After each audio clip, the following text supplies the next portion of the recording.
Okay, ano tayo sa bell tower ng simbahan ng Santo Rosario dito sa Lugam.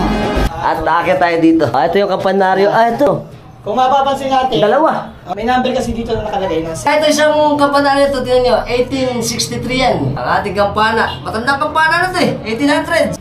Ito pa, hindi ko makita eh. Ito, Senyora del Rosario. Barrio... Ano to? Lugam. Lugam. Lugam ba? Rogam eh. Rugam. Kasi... Rogam pala, Rogam. Ito isa naman 1878. Parang 1878 eh.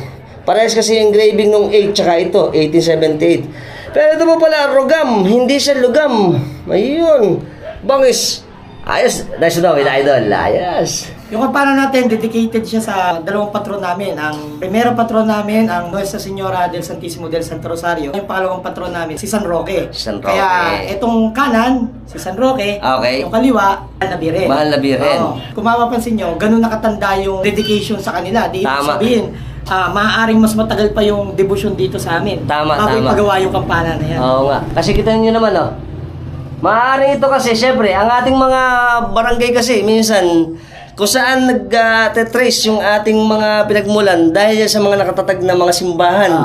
At ito ay syempre 1800s, matagal na panahon na to. Yung isa, 1878 pa. Napakatanda na, ano? Gaya ng party na to, ito, yung party na to dito, parang dinagdag na lang, ano?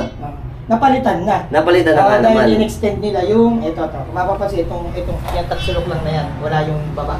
Okay, ito, So, tama doon sa may simbahan natin, Yung pababa na to, dagdag na lang yan. At kwento rin sa atin ni Idol dito, alam niyo po ba itong simbahan natin, yung tinignan natin kanina? Ito po pala, nung araw, yung gilid nito ay mga sementeryo hanggang sa likuran. Hanggang ngayon, nandun pa rin yung mga mass grave. Oo, nandun nga naman. At syempre, yung simbahan natin, in-expand na lang or kumbaga, mas lumapad. Dahil syempre, yung mga tao natin dumadami rin. Kaya yung dating mga libingan, nilipat na. Gaya nito, ito po alam niyo po ba, yung sinasabi sa atin ni Idol.